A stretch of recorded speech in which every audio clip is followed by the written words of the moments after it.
Eto, parang laglaga na. Alam niyo kung bakit? Ha? Meron pong pangalawang opsyon.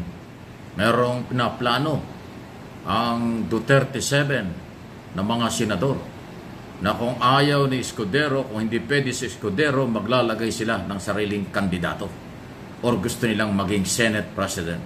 O yan na, naloko na. So ano kaya ang dating nito kay Escudero? Dahil umaasa si Escudero na mariretain lang siya as Senate President kung susuportahan siya ng Duterte 7. Sino ba yung pitong yun? Bato de la Rosa, Bongo, Robin Padilla, Marcoleta, at Amy Marcos. Kasama si Camille at Mark Villar. Kaya nga Duterte 7. Ang nagbansag niyan si Bato de la Rosa, hindi ako ha. Okay, ganito. Ang pagiging Senate President, kailangan majority makuha mo. Kung makuha mo ay 13, 14 senador, ay ikaw na ang Senate President. Pero dahil nga po sa nakikita na siguro nitong Duterte 7 na gumaganda na ang laban ngayon, posibleng yung mga veteranong senador o veterans block na grupo naman ay Subiri, Ligarda, Soto, and Lacson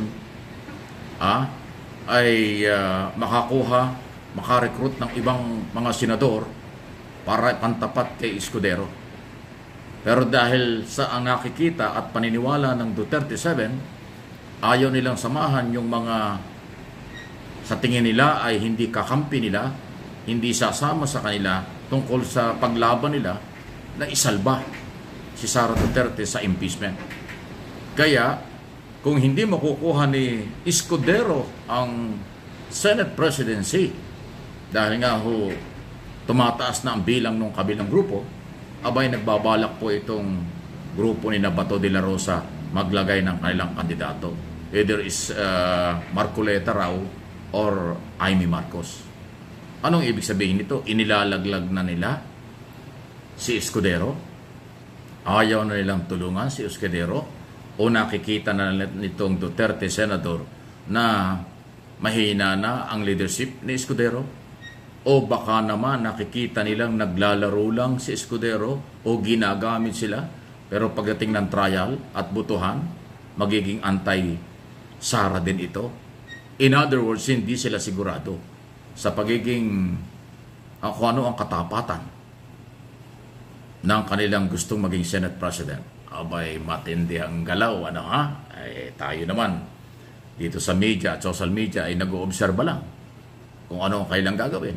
After all, tayong mga nasa labas na hindi kasama sa Senado, kasi yung paglalagay ng Senate President, exclusive yan sa mga senador lang. Walang pwedeng makialam dyan. 24 senador lang at member ng majority lang ang magde-decide dyan. Yun po yan eh. Ang gusto kasi, alam naman natin, ayaw man aminin, ang gusto nitong grupo ni na Senador Bato, Duterte Senador, ay yung kaagad-agad na ang gusto nilang makasama at Senate President ay yung papatay sa kaso ni Sara Duterte. Yung magdi-dismiss or magbibigay ng acquittal kay Sara Duterte. Yan ang gusto nila eh. Di ba? Tingnan natin kung pwedeng mangyari yun. Baka nararamdaman itong grupo nila na hindi mangyayari. Nag-aalanganin si Senador Escudero, kaya gusto nilang maglagay ng opsyon ng another candidate. Abay, kaabang-abang talaga. Naku, pasensya na po kayo, biglang lumakas yung ulan at hangin dito, kaya parang nag-iiba yung ilaw, lumalabo ng bahagya.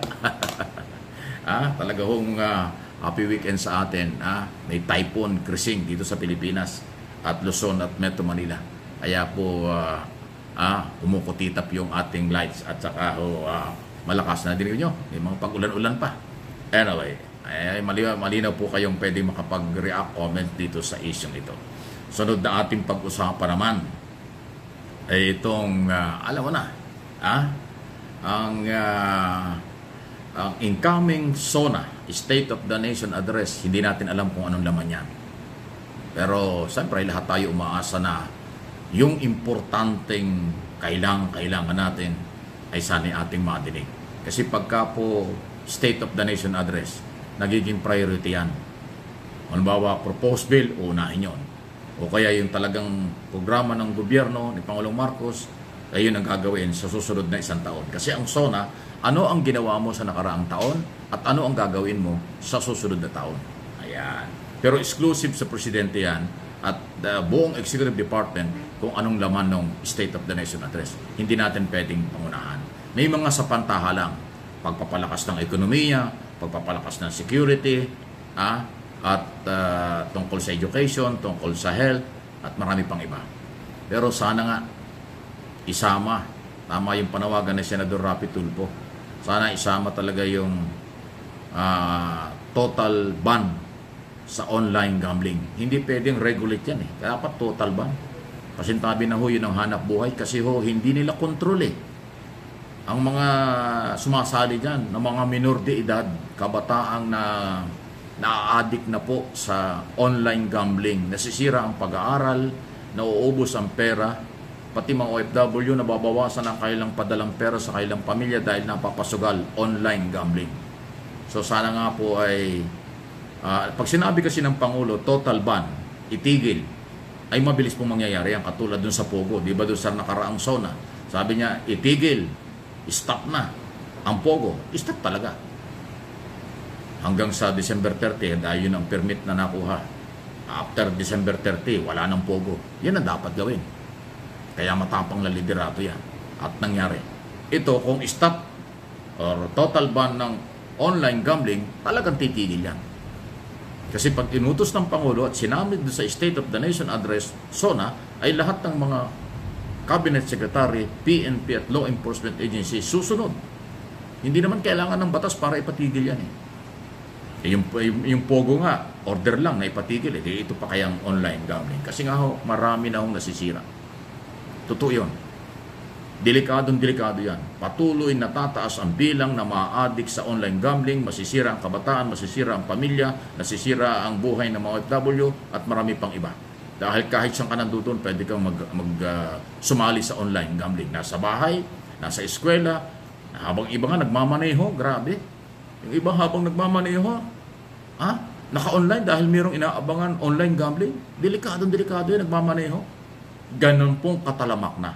At pag hindi yan pinagbawal, lalong titindi. Sa susunod na 2 hanggang 3 taon, titindi po ang epektong masama nito sa kabataan. Baka magdulot pa ito ng crime. Kasi pag walang pera, natalo sa sugal, mag-iisip, gumawa ng labag sa batas, magnanakaw, kung ano nung gagawin. Diba? Para ipansugal. Kasi ganun po yung naaadik sa sugal eh. Lahat ng klaseng pamamaraan para magkapera, para may pansugal, ginagawa. Delikado yan.